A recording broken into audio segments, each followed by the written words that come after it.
Hello everyone, welcome to my channel class 12 math with प्रिया।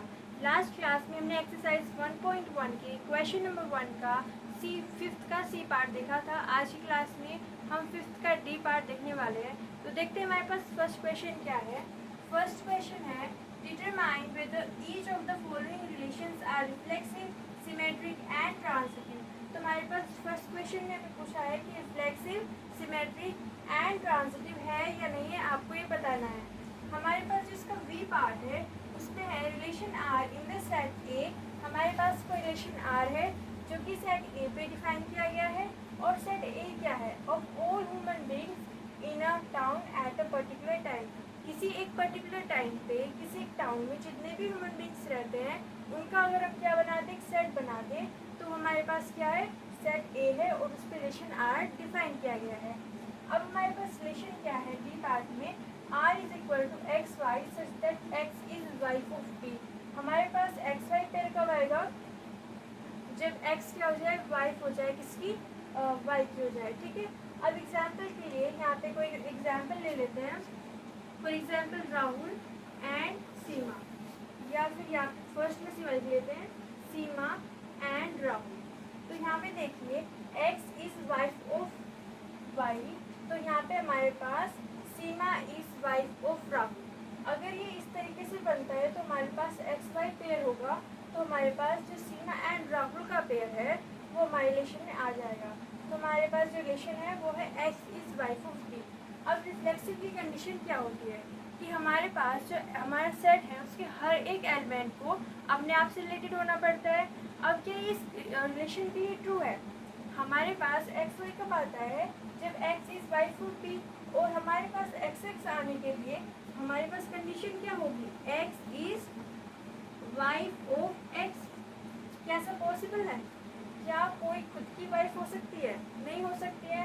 मतलब ये हमारे पास रिफ्लेक्सिव रिलेशन नहीं है।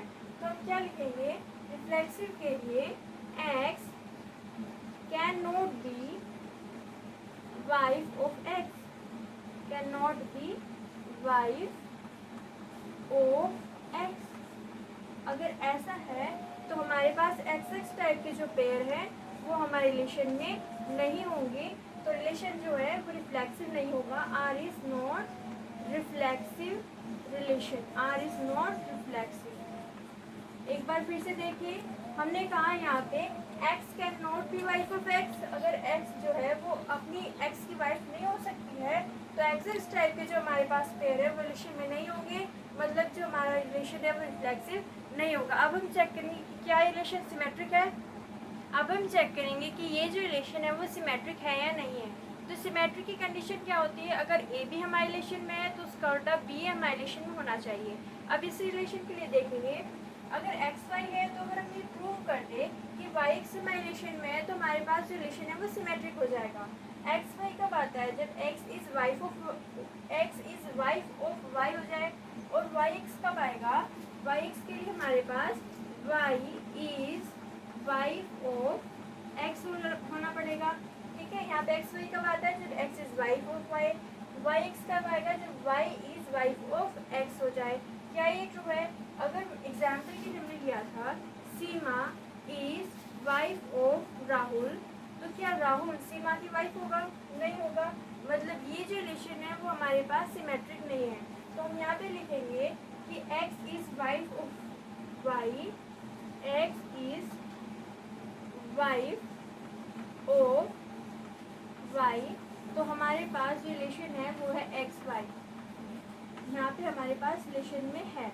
अब यहाँ पे देखिए Y can not be wife of X, wife of X. तो हमारे पास वाई एक्स जो है वो हमारे रिलेशन में नहीं होगा। अगर एक्स वाई है, वाई एक्स हमारे रिलेशन में नहीं है, तो ये जो रिलेशन है वो सिमेट्रिक नहीं है। एक बार फिर से देखिए, हमने कहा X is wife of Y, तो हमारे पास एक्स वाई हमारे रिलेशन में है। But Y can not be wife of X, Y जो है वो हमारे पास एक्स की वाइफ नहीं हो सकती है। मतलब वाई एक्स हमारे रिलेशन में नहीं है। अगर ऐसा है तो आर जो है वो नॉट सिमेट्रिक है। आर जो है वो नॉट सिमेट्रिक हमारे पास हो जाएगा। ओके। अब हम चेक करेंगे कि ये जो रिलेशन है वो ट्रांजिटिव है या नहीं है। अब हम चेक करेंगे कि ये जो रिलेशन है वो ट्रांजिटिव है या नहीं है। तो ट्रांजिटिव की कंडीशन क्या होती है, अगर ए बी हमारे रिलेशन में है, बी सी हमारे रिलेशन में है, तो ए से अगर हम रिलेशन में प्रूव कर दें तो हमारा रिलेशन ट्रांजिटिव होता है।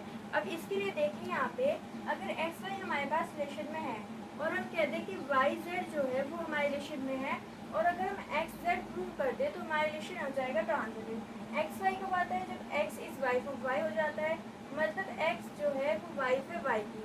अब यहाँ पे वाई जेड होने के लिए हमारे पास क्या कंडीशन होगी, Y is wife of Z, ठीक है। बट क्या ये पॉसिबल है, अगर एक्स वाइफ है वाई की तो वाइफ जेड की वाइफ हो ही नहीं सकता है, ठीक है। वाई जो वाइफ हो ही नहीं सकता है, मतलब हमारे पास ये वाई जेड जो पेयर है वो हमारे रिलेशन में आएगा ही नहीं। अगर एक्स वाई हमारे रिलेशन में है और वाई जेड जो है वो हमारे रिलेशन में है ही नहीं, तो हम क्या कहेंगे कि हमारी कंडीशन ही फुलफिल नहीं हो रही है, ट्रांजिटिव की जो कंडीशन है वो ही फुलफिल नहीं होती है। तो हम क्या कहते हैं, हम डायरेक्टली कह देते हैं कि जो रिलेशन है वो ट्रांजिटिव है। वो से कहते हैं कि हमारे पास नो ट्रांजिटिव होगा। बट नो ट्रांजिटिव जब होता है जब हम कंडीशन को चेक कर लें और उसके बाद में कहें कि हमारे पास कंडीशन जो है वो रॉन्ग आ रही है, बट यहाँ पे कंडीशन फुलफिल ही नहीं हो रही है, तो हम डायरेक्टली कह देते हैं एनसीईआरटी के according R is transitive. R जो है वो ट्रांजिटिव है। एनसीईआरटी में आप देखेंगे तो ट्रांजिटिव लिखा हुआ है, वो इसी के अकॉर्डिंग है, क्योंकि हमारी कंडीशन फुलफिल नहीं होती है तो हम डायरेक्टली बोल देते हैं कि वो जो रिलेशन है वो ट्रांजिटिव है। एक बार फिर से देख लिया, हमने कहा एक्स वाई हमारे रिलेशन में है, बट ऑब्वियसली वाई जेड जो है हमारे रिलेशन में नहीं होगा। अगर ऐसा है तो हम कह देंगे आर जो है वो ट्रांजिटिव रिलेशन है। तो ये था हमारे पास वी का डी पार्ट। नेक्स्ट क्लास में देखेंगे वी का E part. Thank you so much for watching. हमारे चैनल को सब्सक्राइब कीजिए, लाइक कीजिए एंड अपने फ्रेंड्स के साथ शेयर कीजिए।